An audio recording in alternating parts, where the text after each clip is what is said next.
Hello and welcome. If you haven't already, I invite you to please click subscribe. There's no obligation, and it allows you to be notified of all new chapters. Additional information about the story, including the author, chapter warnings, and rating, can be found in the description below. All credit goes to the original author.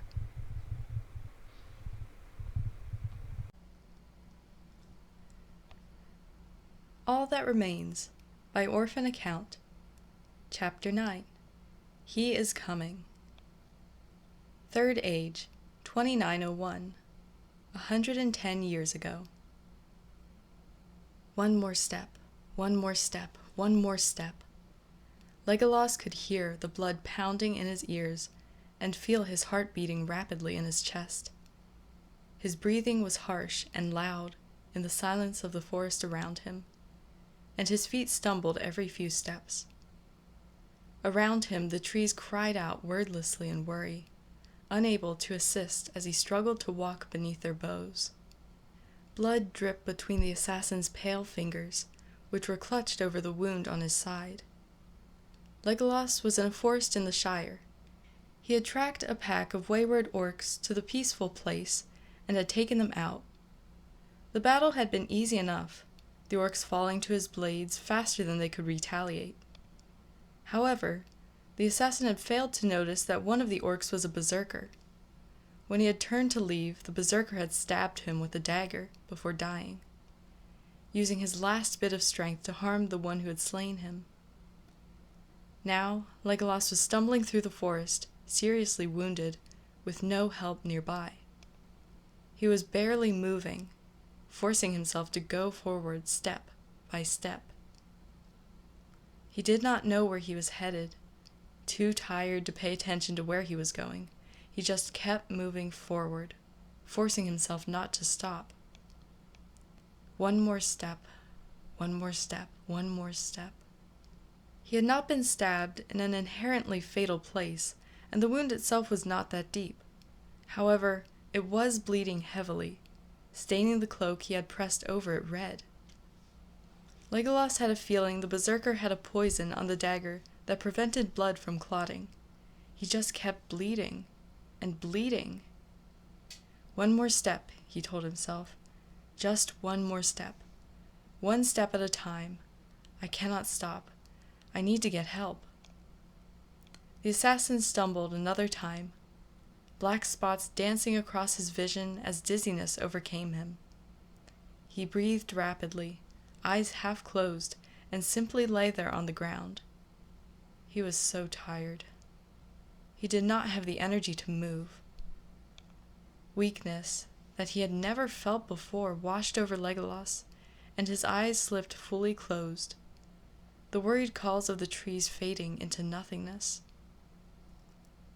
Heaviness pressed down on the elf, replacing the light-headed feeling he had felt, and all awareness fled. It was dark, and Legolas was afraid. It was a fear born of confusion, like an instinct in the back of his mind. Something was wrong. He was in a blackness he had never experienced before, the kind that seemed to press down on and suffocate him all at once. No matter what he tried, he could not gain awareness of any of his senses. He had no hearing, touch, smell, or taste here. Only the endless, confusing blackness. Time did not move, and nothing seemed to change, but he realized he had been in the darkness longer than he was aware, thoughts only just starting to re-enter his mind.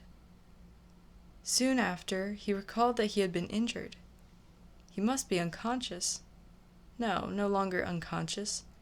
He was beginning to wake, his thoughts returning like someone waking from a heavy sleep. Senses returned, the first being touch, and a dull, aching pain let itself be known. He winced internally, still trapped between oblivion and awareness. Legolas's arm twitched, reacting sluggishly. His limbs felt heavy and stiff, unwilling to follow his mind's commands. He had to get up. He needed to know what had happened. He had been bleeding to death, but now he was not. What had happened? Legolas's fingers brushed against his side, feeling the bump of bandages under his shirt. Someone had found him and treated his wounds. Were they still there? The elf forced his eyes open. They had been closed? He had not even noticed. He winced as bright light blinded him, blinking fiercely. His vision quickly adjusted, revealing a light blue sky broken by the green leaves above. He was still in the forest then. A quick scan of the area revealed no one nearby. Legolas briefly wondered if this was how some of the people he rescued felt when they woke up alone. The elf touched the carefully wrapped bandages again. Should he move and try to find the one who helped him? His ability to tell if someone was near was severely hindered at the moment, dizziness and exhaustion making him tired and slow. He sat up, grimacing, and his violet eyes swept the area once more. He spotted movement, still quite far away, but he did not tense in the slightest.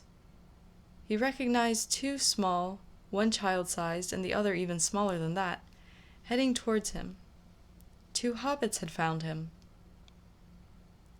Legolas liked hobbits, though he had never interacted with one before. They were cheerful, simple, yet complex people, content with the lives of farming, fishing, and eating they lived. They did not seek power or manipulate each other for personal gain, and although they were against what they called queerness, and few wished to leave the Shire and have an adventure, they were a good, welcoming people. They loved each other, food, and growing things, though they sometimes liked to spread rumors and tell tales, not out of malice, but faulty communication and a love for gossip. They were the one race in Middle-earth that truly remained untouched by the shadow, the orcs and other servants of Sauron not bothering with the far-off Shire. Legolas hoped that the shadow kept away from the peaceful realm for as long as possible. That was why he had hunted those orcs so fiercely. They had ended up on the wrong side of the river near Bree, and had unintentionally been headed towards the oblivious hobbits.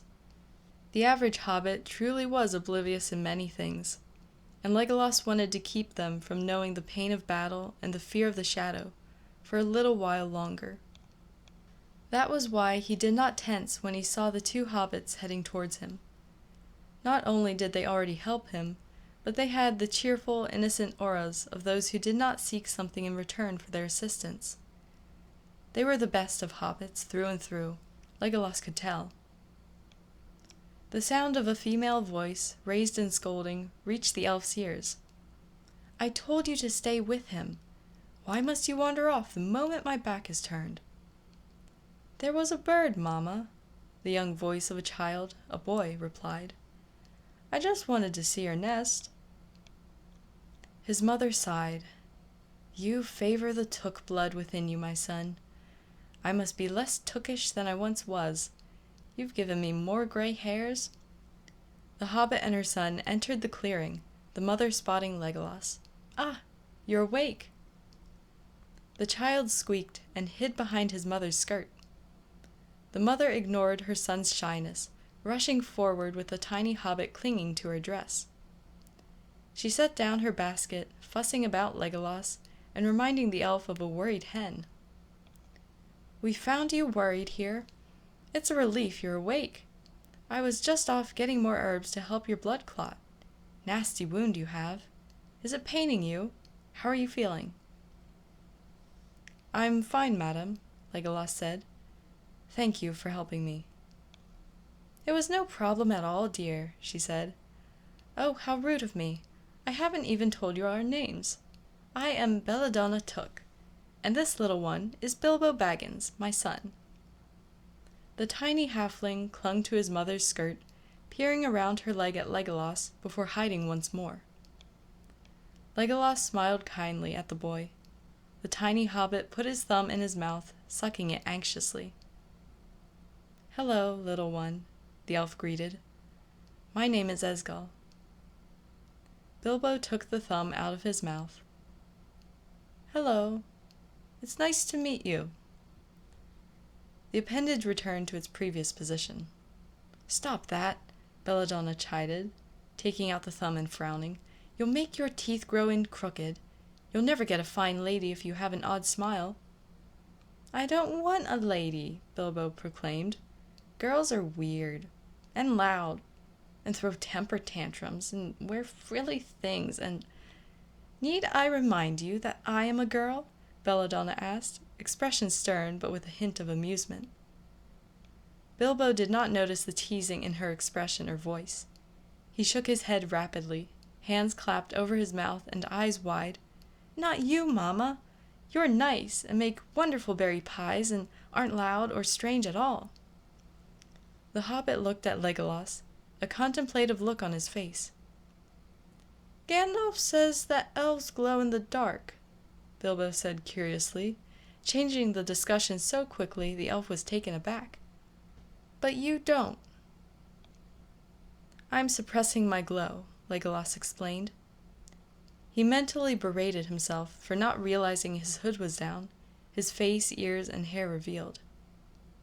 He had gotten used to not wearing the hood and cloth over his face when he was with Glorfindel, enough that he had not noticed that his features were exposed. At least the hobbit child was commenting on his lack of a glow, not his glowing violet eyes. "Why?" "In my line of work, I sometimes need to hide, and that is hard to do when I glow in the dark." "What do you do?" "I kill monsters." Bilbo's eyes grew huge. "Really?" "Yes, really," Legolas said, lips twitching.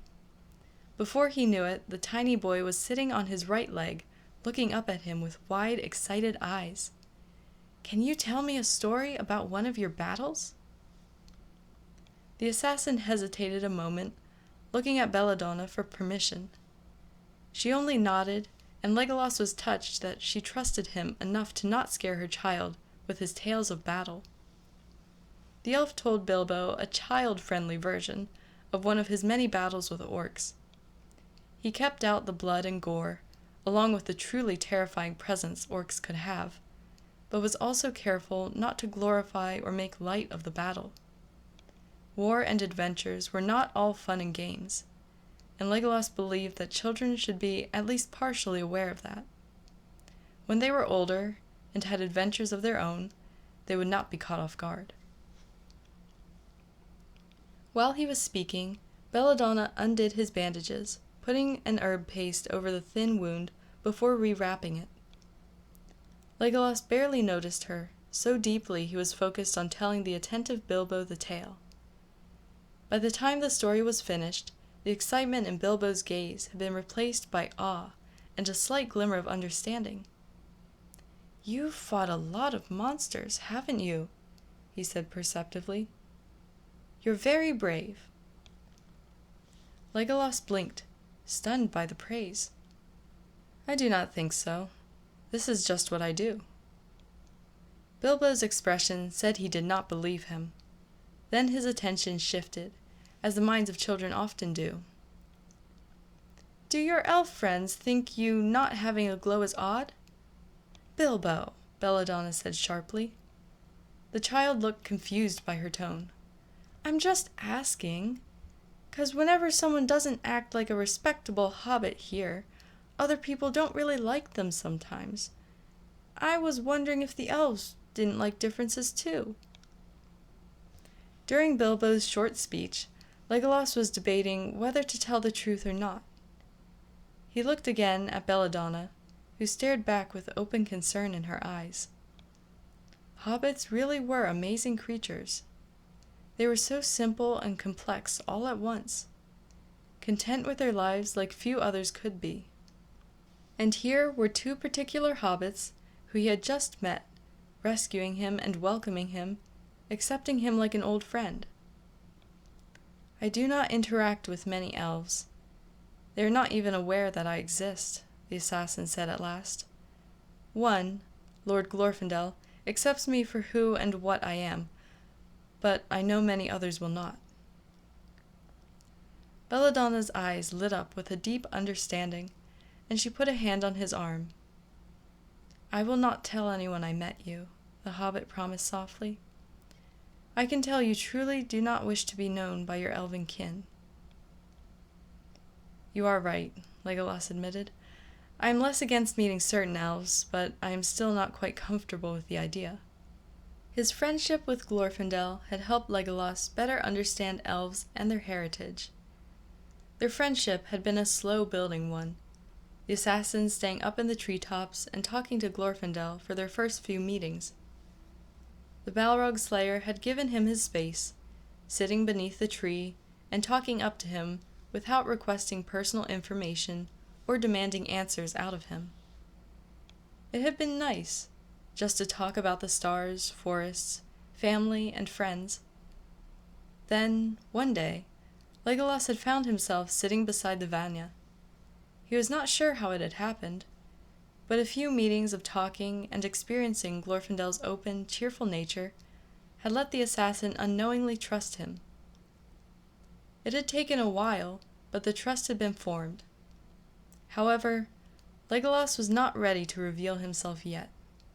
Some deep instinct kept him from accepting Glorfindel's invitation to officially visit Rivendell, or should he say someone did. He had spotted the elf who hated all things touched by the shadow a few times while sneaking about the hidden valley, and had heard a couple stories from Glorfindel.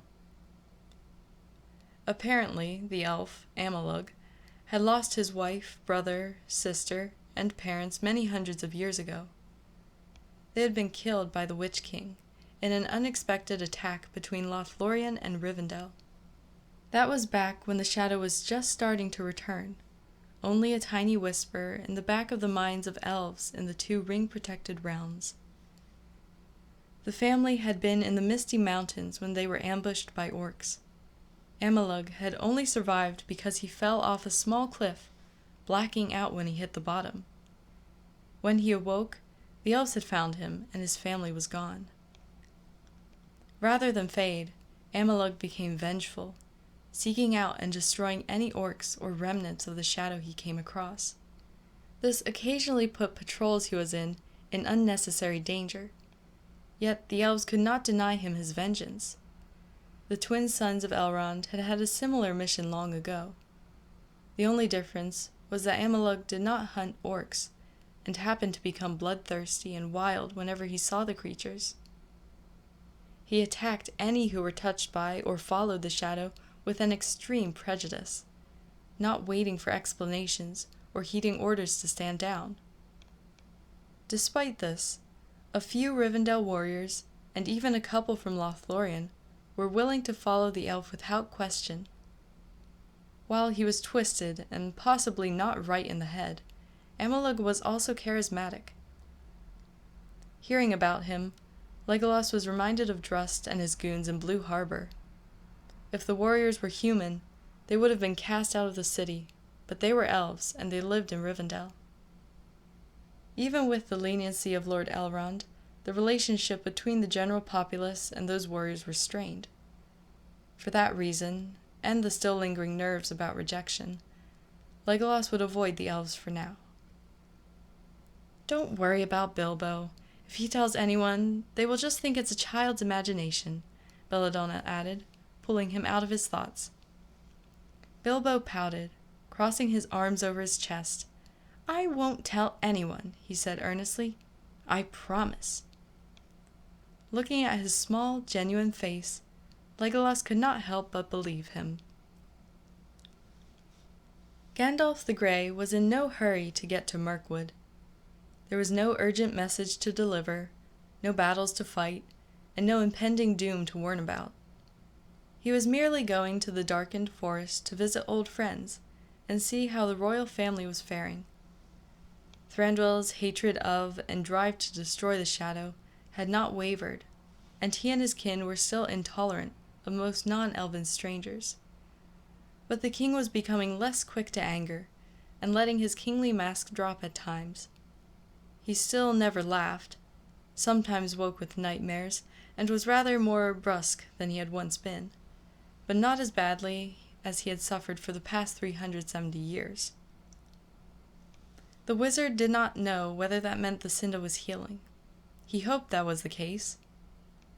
Gandalf was only aware of the changes in Thranduil because of Tolui. One of Thranduil's friends and advisors had been keeping him and Elrond updated on any changes.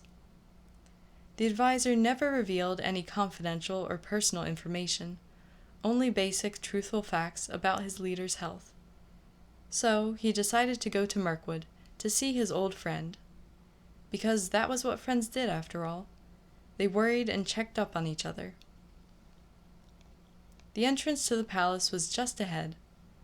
Gandalf was surprised that he had not had any encounters with spiders or orcs on his journey. He had presumed he would be attacked at least once on his journey. Perhaps the elves were winning against the darkness more than they thought. Fael and another elf, Helid the wizard believed his name was, met him just inside the gate. "Well met, Mithrandir," Fael greeted, bowing slightly. "A patrol told us you were coming." "Did they now? I didn't even notice them. Every time I travel to Mirkwood, the wood elves are even better at hiding in the trees than the last time," Gandalf said. Although his lips twitched, the prince spoke formally. "The king is currently in a meeting with his advisors and will greet you later." "That is suitable," Gandalf replied. "I am in no hurry." Now that formalities were over with, Fael's face morphed from serious into an easy smile. "It is truly good to see you, Mithrandir. You just missed lunch, but you must be hungry after your journey. I'm sure Cook will make something for you." "That would be greatly appreciated," the wizard said. He dismounted from his horse, staff in one hand and the reins in the other. Helid took the reins from the Istar, guiding the gray horse to the stalls. Fael walked at Gandalf's side, the wizard's staff tapping on the floor with every other step. "How are you, Fael?" Gandalf questioned the prince. "Have you pulled any pranks on your siblings lately?" Fael smiled the tiniest bit, though a sadness had entered his gaze. "No, I have not. I think I would like to, honestly, but my siblings are less easygoing than they once were. If I pranked Aglar or Megalag, I would be severely punished. Baraneth would snap at me and storm off. Bard would probably laugh. It's just—" He sighed, looking up at the stone ceiling above them. "Pranking just doesn't interest me anymore." Gandalf placed a hand on the young yet old Elm beside him, squeezing his shoulder gently. "I hope you can find happiness again someday, Fael. You and your family." "We'll see," Fael murmured, and his eyes were distant. "I met Radagast a few hundred years ago. During the major flood, I fell into the river." The wizard waited patiently for him to continue, wondering why the prince had brought up his fellow Istar. "I was drowning, dying," the silver-haired elf said darkly. "I blacked out before Radagast pulled me out, but before I lost consciousness, I thought I saw Legolas. He was coming towards me, reaching for my hands as if to pull me to safety. But it turns out I was just imagining things." "Perhaps not," Gandalf said. "When one is near death, they sometimes see the spirits of loved ones who passed on. Then again, your mind may have been seeing what it wished, when in reality Radagast was the one reaching for you." The wizard frowned.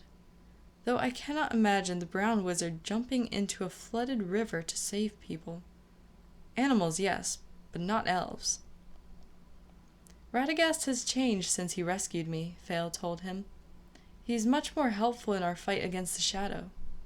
He tells us where patrols are, has given a few outlying villages small protection spells, and has even trained a couple animals to send warnings if orcs are coming, and guide elves through the forest if they are lost." The gray wizard's eyebrows crept up his forehead. "Oh, really? I am happy to hear that my fellow wizard is taking a more active stance in the fight against the darkness. I was beginning to worry he would abandon our mission."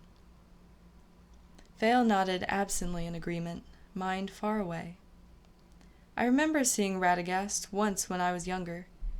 He seems more determined nowadays. It's like he found the motivation to fight. He still does the little things for the forest and animals, of course. I also think he's trying to learn more powerful magic.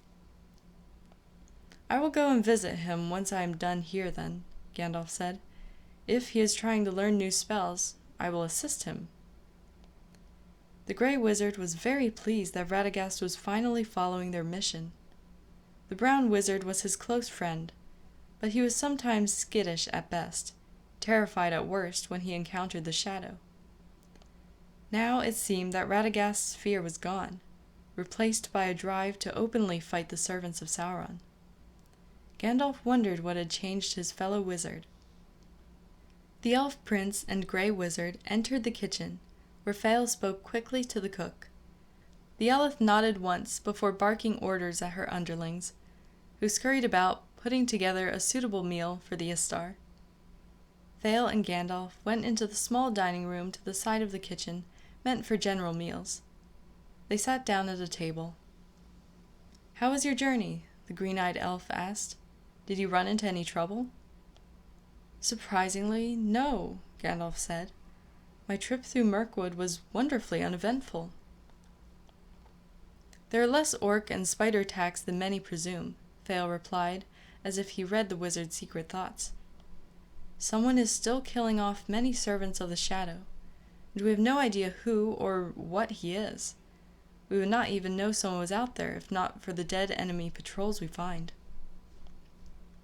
"It seems someone is watching over this forest," Gandalf mused. "It is odd that he does not reveal himself to you." He thought about what the prince had said. "You said that you find patrols. What size patrols do you speak of?" 20, 30 orcs is the average," Fael said with a shrug. Gandalf looked at him in shock.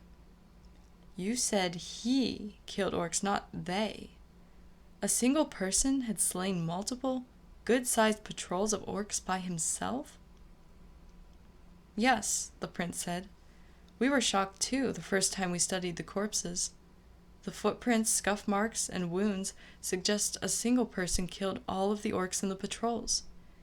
Whoever he is a powerful warrior." "Indeed," the wizard mused, lighting his pipe. Fael wrinkled his nose. "Must you smoke that in here?"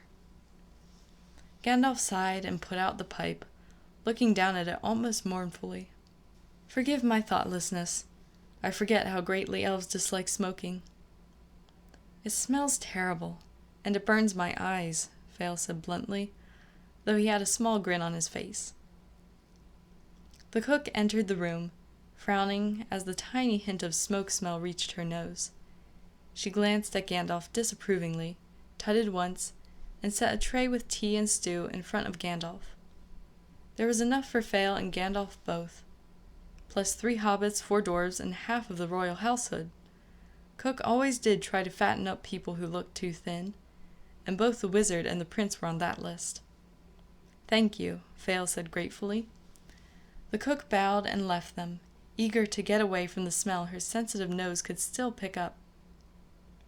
Fael poured a cup of tea and turned back to Gandalf. "I cannot understand how you can smoke such disgusting gunk, Mithrandir," the prince said gravely, a hint of his old mischief appearing in his sparkling green eyes. "Humph," Gandalf huffed. "Elves can know and understand many things. The fineness of Longbottom Leaf is not one of them." Fael laughed, a musical sound, reaching forward as if to give the cup to the wizard.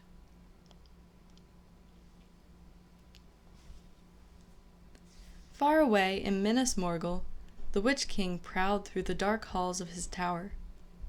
He felt more at home in the dark palace than he had ever felt, the darkness in each stone growing stronger than it had ever been. For a while, almost 200 years ago, he had been worried that the darkness was fading. Each time he had left Minas Morgul, he had returned to find the darkness that cloaked the tower in various states of unrest and shock. The Nazgûl Lord had feared something was wrong with his tower's power, that some form of light was sabotaging it. His fears had been unfounded.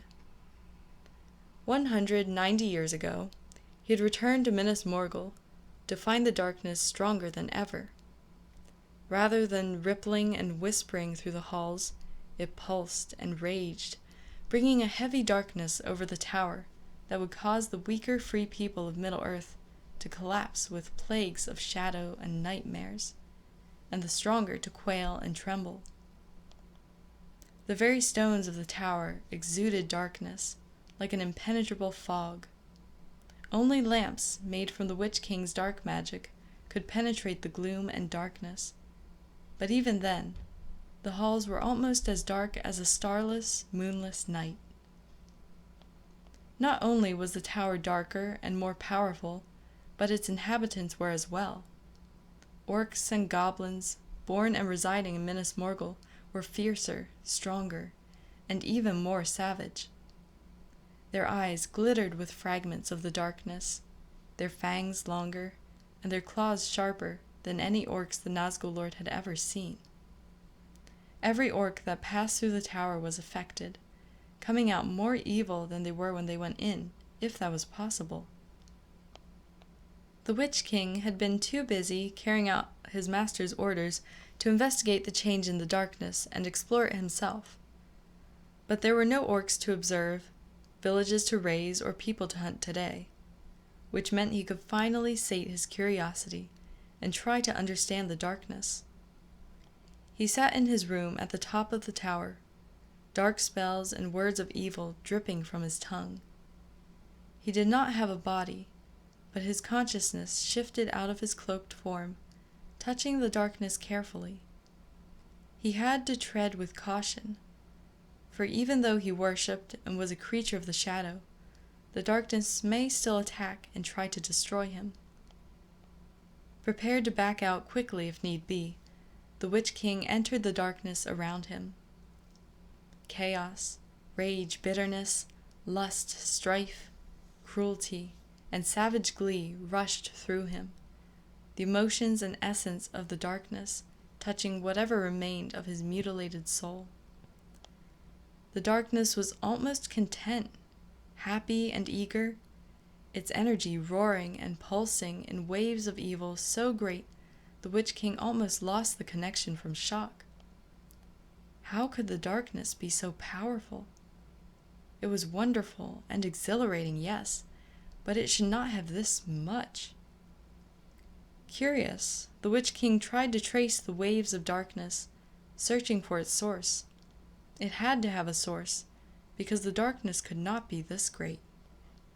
It had never been this potent, not even when Minas Morgul had been at its greatest. There was something there, hidden within the darkness of Minas Morgul. The tower's darkness cloaked and caressed the other like a shield of energy, loving what it hid, yet hating it all at the same time. The Witch King approached the epicenter of the storm of evil with great care. He could sense the darkness's protectiveness of what it hid. To his surprise, the darkness did not try to hide what powered it. Instead, it moved aside, letting him have a clear sense of it. It was another darkness, trapped within an odd shield.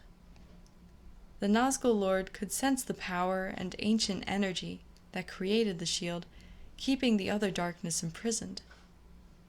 The shield was so strong and impenetrable that the Witch King was confused.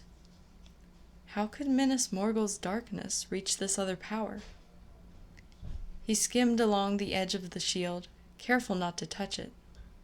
It was too ancient and great, and he knew if he touched it, he would burn to ash, ringwraith or not. It was then he saw it. A tiny hairline crack was in the shield, the other darkness leaking from it like water dripping from a cracked dam.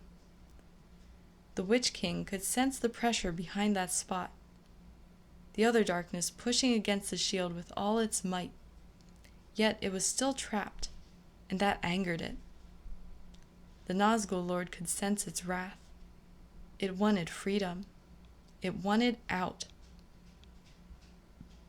Its need was so great that the Witch King touched the crack without a second thought.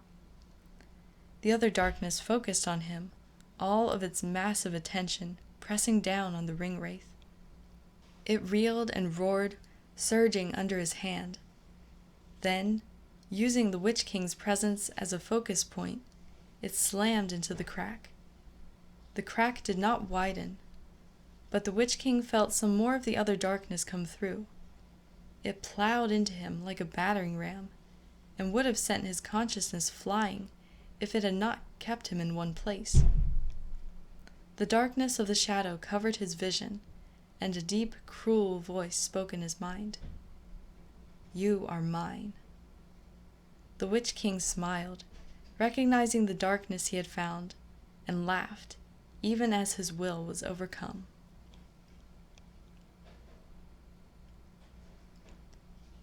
The teacup slipped from Fael's limp fingers, shattering on the stone floor. Gandalf flinched at the noise, clutching his staff with one hand and his heart with the other. "I have never known an elf to be clumsy, Prince Fael," he chided, looking down at the shards of glass on the floor. "He is coming," Fael said. Gandalf paused mid-step, whirling around to raise his eyebrows at the prince. "What was that?" Fael's expression cleared, and he frowned at the wizard. "What was what?" "You just said, 'He is coming,'" Gandalf said sternly. "Who or what were you speaking of?" Fael looked at him like he was mad. "I do not recall saying anything. Are you sure you haven't been smoking too much pipeweed, Mithrandir?" The wizard did not return his smile. Gandalf only hummed vaguely in response. He let it go, and the rest of his visit went without incident, but Gandalf never forgot the words, or the haunting, ominous tone in which they had been spoken. Something very wrong and terrible had awoken in the world, and as the years passed, and the wizard had time to mull over the unexpected phrase, and identify it for the warning that it was, "He is coming,"